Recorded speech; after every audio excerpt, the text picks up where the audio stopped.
We all know what this is. This is planet Earth, our planet, our world, the third planet from the sun in our solar system. But this is a lot more, and I would like to make a suggestion here today. That this is our home. Not only is this our home, this is us. And my suggestion is, until we see the earth as us and us as the earth, the challenges facing us today will continue. I want to share with you something that's taken me 25 years to write. I will show you a series of slides. I will read them out to you. And I ask you to please make no judgments.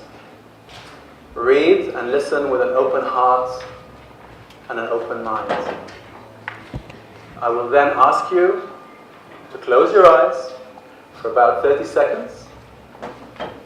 And then I will proceed to ask you to open your eyes.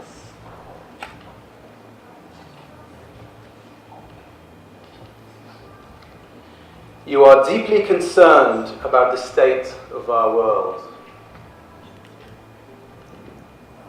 You strongly feel that our world is undergoing an unprecedented environmental crisis. Humanity has reached its limits of material growth, including peak oil and ecological resources. Human lifestyles today have the same impact in 1 year on our natural resources as our ancestors' lifestyles did in 1,000 years.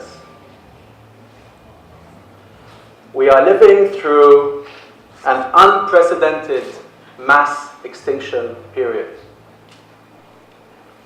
You can relate that if everybody lived the lifestyle that you live, we would need another planet Earth. Our Earth is a living organism.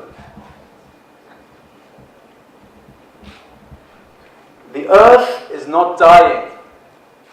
The Earth is being killed.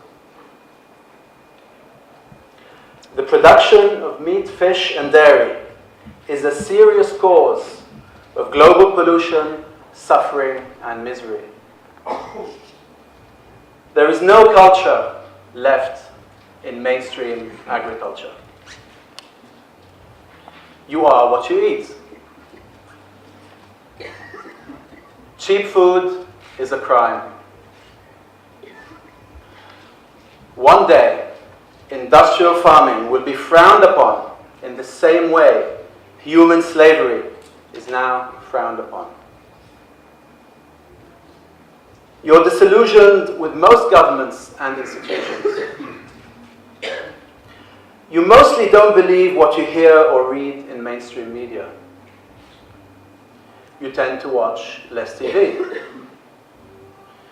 You would rather source your information personally via the internet, libraries, and the such. War is a lie you cannot believe anymore. Military intelligence is an oxymoron. War is largely business benefiting large business.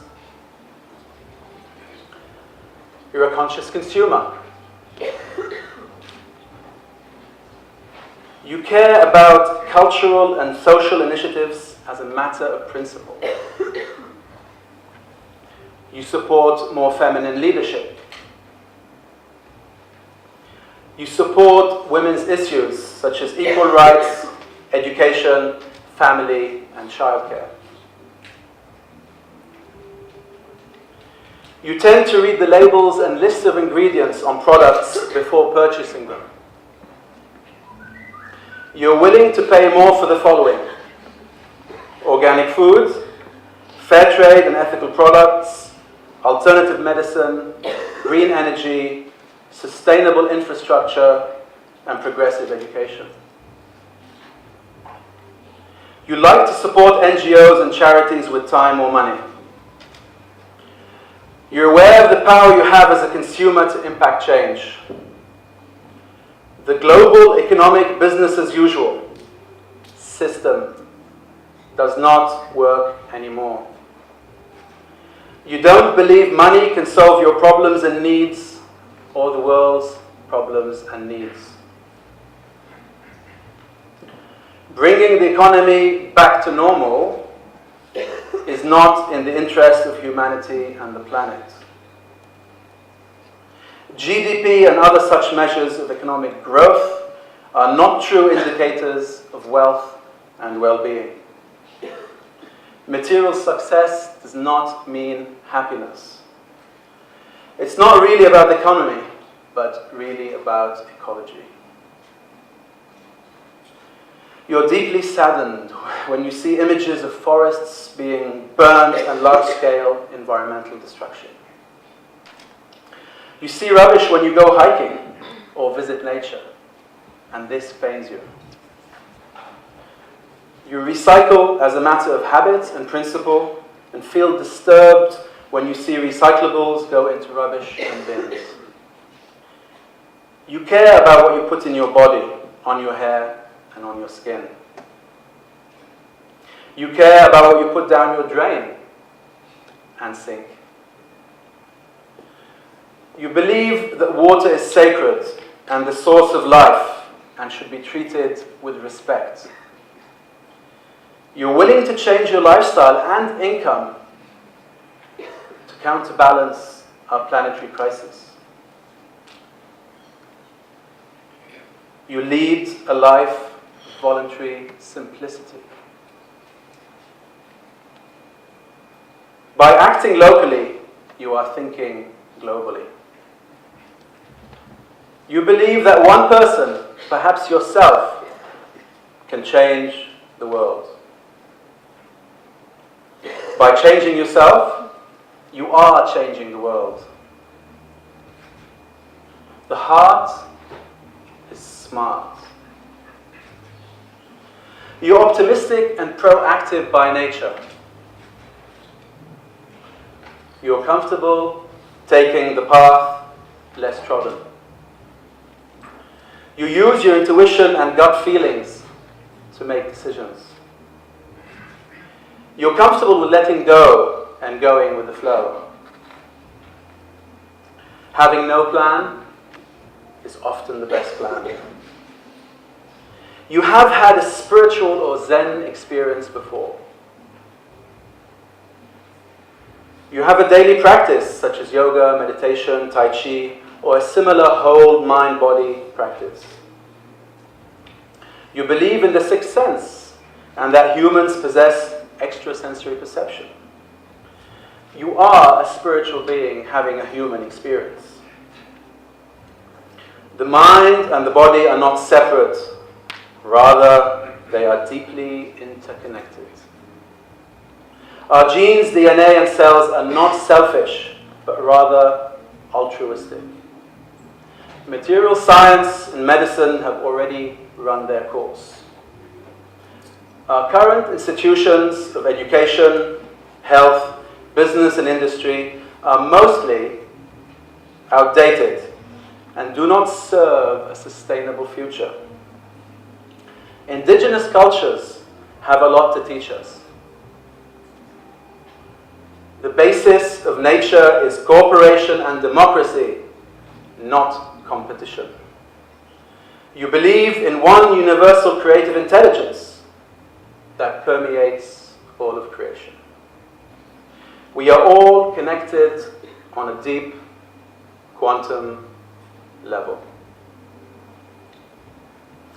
Consciousness as a causal reality is the foundation of the new scientific paradigm. We've shifted from a material paradigm to a consciousness paradigm. I think, therefore I am, is no longer enough. I am consciousness, therefore I am, is needed today. The human, ecological, and spiritual crisis today is a new birth. The healing of the earth and the healing of the human spirit are one and the same. Neither can be achieved without the other. We have human rights. We have property rights. Isn't it time for nature to have her rights? The earth does not belong to us. We belong to the earth. Humanity is on the verge of a global, creative, sustainable shift, the like of which has not been seen in recorded memory. And this excites you. Could you please close your eyes, no cheating, for approximately 30 seconds or so.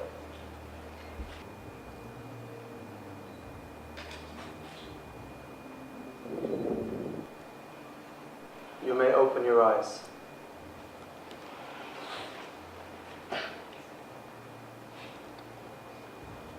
Would you believe it?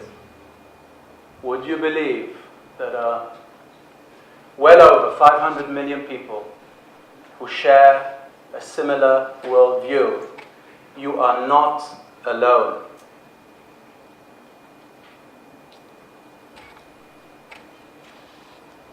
This movement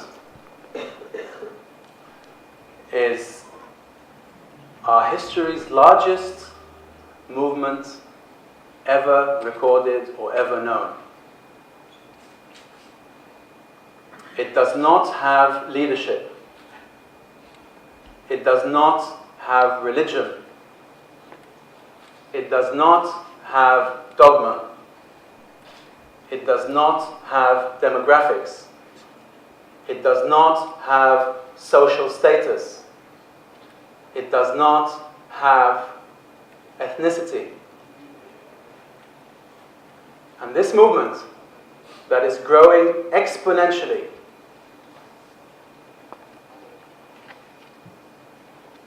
cannot be stopped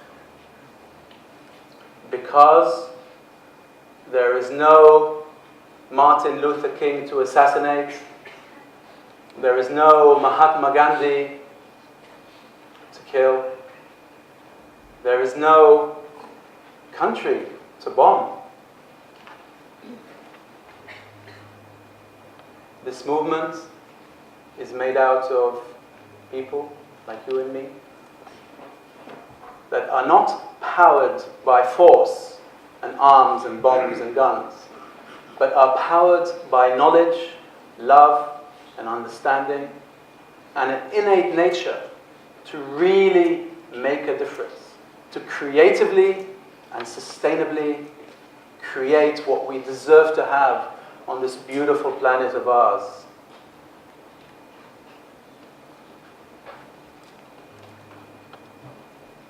And this movement is unstoppable. Do you know why? Because it is a humanitarian, ecological, and spiritual movement lived with these lifestyles, lived by hundreds of millions of people like you and me. Now, this is an idea worth spreading. Thank you very much.